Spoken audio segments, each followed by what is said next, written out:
Luego de obligar y presionar al presidente a leer el papel que disolvía el Congreso, aquí empezó los errores de los vacadores. Se olvidaron hacerle firmar el documento que disolvía el Congreso. Ese fue el primer error. Sin estar enterados de que el presidente no había firmado el documento que disolvía el Congreso, le tocaba a los congresistas de Fuerza Popular, Renovación Popular, Avanza País, Acción Popular, Alianza para el Progreso y los no agrupados, todos ellos pagados por los grupos de poder, pero se apresuraron a la vacancia y cometieron otro grave error. Se olvidaron de escribir la moción de vacancia al presidente Pedro Castillo por haber disuelto el Congreso inconstitucionalmente y hacerla firmar por 26 congresistas y llevarla a debate según lo establecido. Y si no hay debate no hay vacancia, que era lo fundamental para el proceso de vacancia. Ese error dejó sin efecto la vacancia. Luego vino otro error de la fallida vacancia al presidente Pedro Castillo.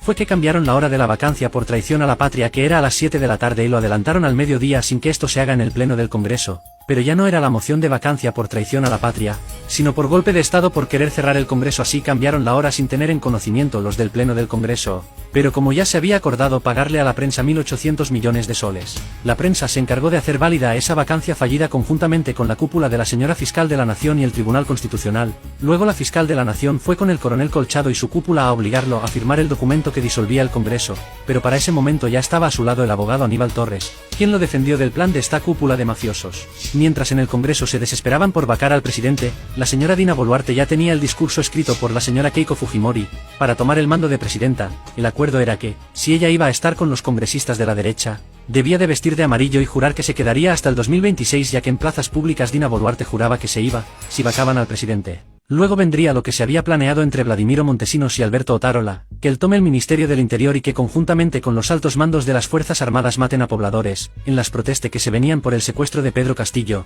y luego de matar a los pobladores obliguen a que no renuncie Dina Boluarte, ya que si renuncia sería procesada por crímenes de lesa humanidad. Esto fue dándose tal como se venía planeando. Los altos mandos de las Fuerzas Armadas firmaron un documento donde decían que Dina Boluarte había dado las órdenes de matar a los protestantes. En ese momento Dina Boluarte, al leer la denuncia que iban a hacer las congresistas fujimoristas si renunciaba, sufrió un pequeño desmayo en el despacho. Ahí fue donde Alberto Otárola sigue con el plan y le dice: Pome de Premier que yo me responsabilizo, que en 10 días si la gente no deja de protestar renunciamos y nos vamos. Pero Otárola y los altos mandos de las Fuerzas Armadas continuaron con las matanzas a los pobladores. Entonces Dina Boluarte por segunda vez le dice que va a renunciar, y Otárola le vuelve a repetir que si renuncia se friega sola, que moriría en la cárcel, ya que los delitos de lesa humanidad no son penas menores de 25 años, al extremo de tener tantos muertos. Lo que le tocaría es cadena perpetua, ya que los altos mandos de las Fuerzas Armadas han firmado que es orden directa de la Presidenta de la República, matar a los protestantes. Así que piensa antes de renunciar, o estás con nosotros o te friegas sola.